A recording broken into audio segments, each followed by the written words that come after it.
جاہلوں کو ترک تعلق کا سلام پیش کر دینا، اور تیسری صفت رات سجدے اور قیام میں گزارنا۔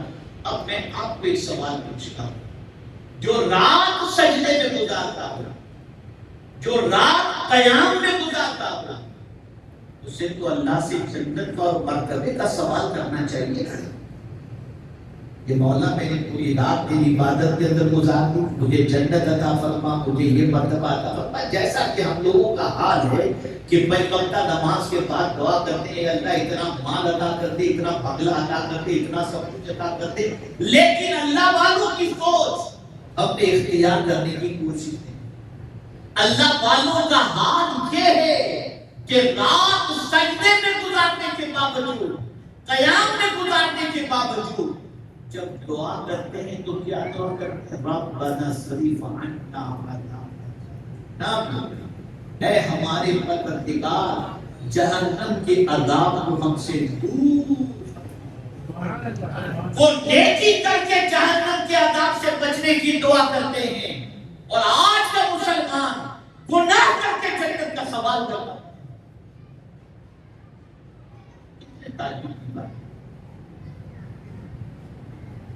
اس لیے کہ اللہ والے ہمیشہ ڈرتے ہیں کہ جو بندگی ہم نے کی ہے پتہ نہیں بارگاہ سمدیجت میں قبولیت کا درجہ رکھتی ہے۔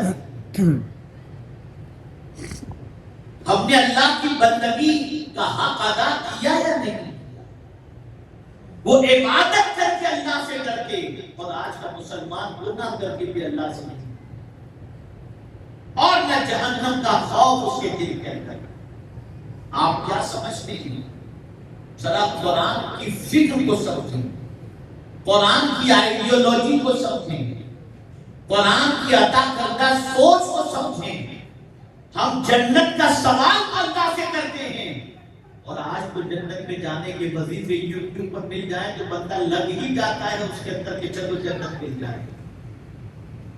ایک سوال توجہ سے سننا،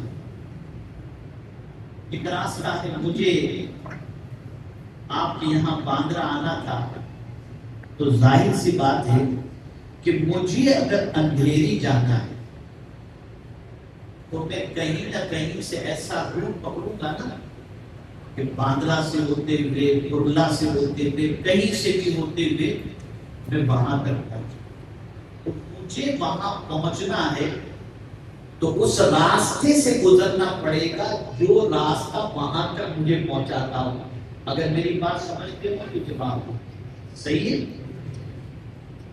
صحیح ہے جی بھائی۔ آپ یہاں سے اگر ٹرین پکڑیں، آپ کو ٹرین استعمال کرنا، اور ٹرین سے آپ کو بامبے سینٹرل جانا ہے، تو آپ ٹرین میں بیٹھیں گے تو بامبے سینٹرل آپ کو پہنچنے کے لیے درمیان میں دادر سے گزرنا کہ نہیں گزرنا؟ آپ دادر سے گزریں گے نہیں تو بامبے سینٹرل پہنچیں گے کیا؟ کوئی جواب نہیں۔ کی بات صحیح ہے کہ غلط؟ سمجھ میں بات آ رہی؟ میں سمجھا پا رہا ہوں نہیں سمجھا؟ جی جی، سمجھ شریف پہ بات شریف آ رہی ہے جی۔ اب جانا جنت میں ہے، اور پل صراط سے گزرے بغیر جنت میں نہیں جاؤ۔ پل صراط سے گزرے بغیر جنت میں نہیں جاؤ گے۔ اب یہ پل صراط بنا کہاں؟ جہنم کے اوپر، جہنم کے اوپر۔ تو پتہ چلا پہلے وہاں سے بچنے کی کوشش کرو کہ تٹ کے جہنم میں نہ گر جائیں، کوئی پرابلم نہ آ جائے۔ اگر پرابلم آیا تو جنت تک نہیں پہنچیں گے۔ اس کو قرآن نے سمجھایا، یہ نہیں کہا کہ تم جنت میں داخل کر دیے گئے، نہیں، پہلے فرمایا فَمَنْ زُحْزِحَ عَنِ النَّارِ وَأُدْخِلَ الْجَنَّةَ فَقَدْ فَازَ، جو جہنم سے بچا لیا گیا اور جنت میں داخل کیا گیا، در حقیقت ہے۔ تو پہلے تو جہنم سے بچنے کی تو کوشش کرو، اب جہنم سے بچنے کی کوشش نہیں کر رہے ہیں اور جنت میں جانے کی فکر کر رہے ہیں۔ قرآن نے تو کہا پہلے جہنم سے بچو۔ آپ دیکھیں قرآن کی دعاؤں میں، ربنا آتنا فی الدنیا حسنہ وفی الآخرۃ حسنہ آگے پڑھیے. پھر آپ پڑھتے بعد پھر انٹیلیجنٹ پھر پڑھتے ہیں، لیکن پہلے تو نار سے بچنے کی دعا ہے. ہم کام کریں سارے جہنم میں جانے کے، پر وظیفہ پڑھیں جنت میں جانے. ذرا سوچو، ماہ رمضان قریب ہے، ہم ماہ رمضان میں 4 رکعت تراویح کے بعد تسبیح پڑھتے پڑھتے ہیں.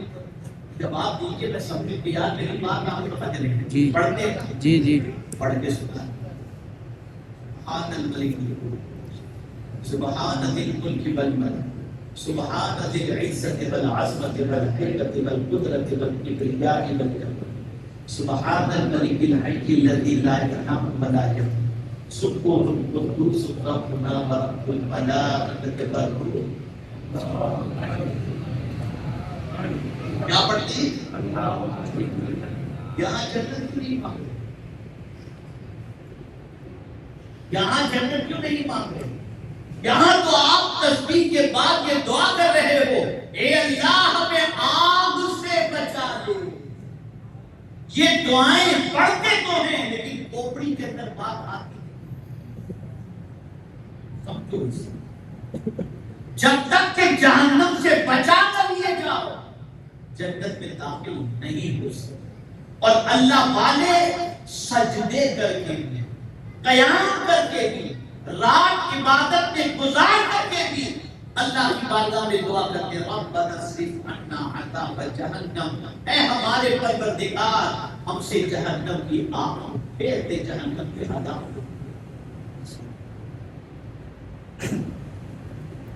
میرے پیارے آقا صلی اللہ تعالی علیہ وسلم کے پیارے امام و اعلیٰ حضرت عظیم البرکت امام عشق و محبت فرماتے ہیں کہ جو شخص یہ دعا کرتا ہو اللہم اجرنا من النار، اجرنی من النار، تو جہنم اللہ سے کہنا، جہنم اللہ سے کہتے ہیں اے اللہ اس کو مجھ سے بچا، اس کو مجھ سے بچا. یعنی آپ سوچیں یہ دعا اللہ کو اتنی پسند ہے کہ اگر کوئی جہنم سے بچنے کی دعا اللہ کی بارگاہ میں کرے تو اس دعا کی تاثیر یہ ہے کہ جہنم خود کہتا ہے اے اللہ اس کو مجھ سے بچا دے. اسی کو اعلیٰ حضرت عظیم البرکت نے اس طریقے سے بھی جہنم کی طرف توجہ دلاتے ہوئے اس کے عذاب اور رسول رحمت کے آنسوؤں کی طرف توجہ دلاتے ہوئے اعلیٰ حضرت کہتے ہیں اللہ کیا جہنم اب بھی تصور ہوگا رو رو کے مصطفیٰ نے دریا بہا دی. سبحان اللہ، بے شک سبحان اللہ.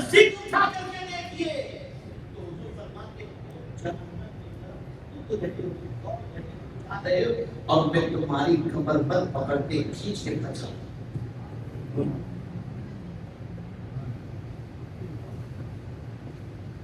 تو نیک بندہ نیکی کر کے بھی جہنم سے پناہ کی بھیک مانگتا ہے، جہنم سے بچنے کی بھیک مانگتا ہے. اور ہم چند نفل اگر پڑھ لیں اور چند روزے رکھ لیں تو ہم سمجھتے ہیں کون ہے جو جنت میں ہمیں جانے سے روک سکتا ہے.